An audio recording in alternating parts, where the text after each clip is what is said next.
জানো তো, বিয়ের আগে আমি কোনোদিন ভোলা মাছ খাইনি আর দেখিও নি। বিয়ের পর এই বাড়িতে এসেই প্রথম দেখা আর খাওয়া। আমাদের দিকটা পাওয়া যেত কিন্তু খুব কম, আর সেক্ষেত্রে বাবাও কোনোদিন আনেনি বাড়িতে, আর দেখাও হয়নি, খাওয়াও হয়নি। তো চলো আজ তাহলে একটি এই ভোলা মাছের রেসিপি তোমাদের সঙ্গে শেয়ার করি। কলা পাতায় সর্ষে পোস্ত দিয়ে ভাপা। আমাদের ওইদিকে ভোলা মাছের চল যেমন খুবই কম, তেমন এই দিকে ভোলা মাছের চলটা অনেকটাই বেশি। কিন্তু হ্যাঁ, এতদিন বড় হয়ে ওঠা থেকে ভোলা মাছ না খেয়ে এসে বিয়ের পর এই বাড়িতে খাওয়ার পর যা বুঝলাম, ভোলা মাছটা খুব একটা মন্দ নয়। অনেকের তো প্রিয় মাছও এই ভোলা মাছ। তো চলো তাহলে রান্নাটি দেখে নিই এবার। এই যে মাছগুলো কেটে ধুয়ে পরিষ্কার করে নিয়ে তাতে একে একে নুন হলুদ মাখিয়ে ভালো করে ম্যারিনেট করে একে একে সব রকম মশলাগুলো দিয়ে দেবো।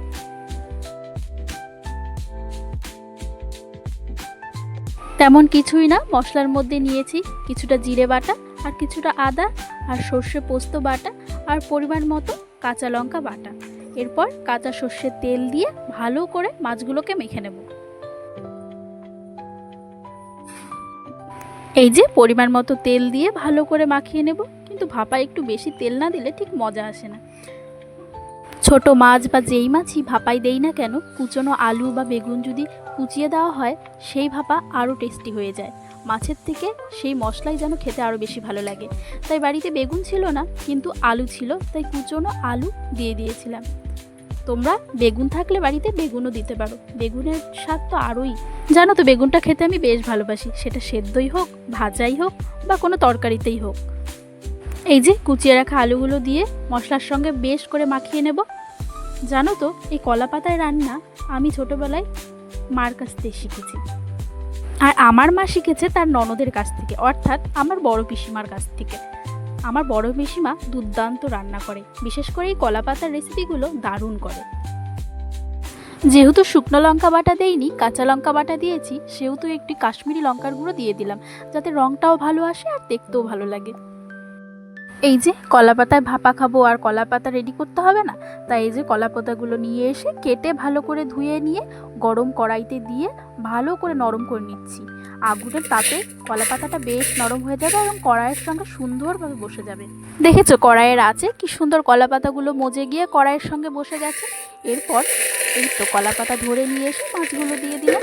যেহেতু আলুগুলো দিয়েছি, আর একটু ভালো করে মাছগুলো সুন্দরভাবে বসিয়ে দেবো কড়াইতে।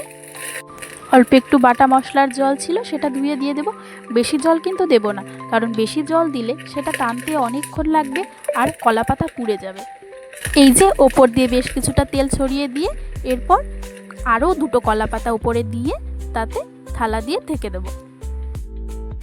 কিন্তু হ্যাঁ, গ্যাসের আঁচটা কিন্তু একদম লোতে থাকবে, না হলে কিন্তু পুড়ে যাবে। লোতে দিয়ে আস্তে আস্তে ভাপে হতে থাকবে। আমার আবার তর্স হয় না, তো একটু পর পর ঢাকনা খুলে দেখতে থাকি। এইভাবেই কম আঁচে হতে থাকবে যতক্ষণ না পর্যন্ত মাখানোর পর যে জলটা ছেড়েছিল সেই জলটা শুকিয়ে যাবে। জানো তো, এইভাবে মাছটা উল্টে দিতে হয়। যেহেতু আজকে কলা পাতা খুব কম ছিল, সেহেতু আমি উল্টাতে পারিনি।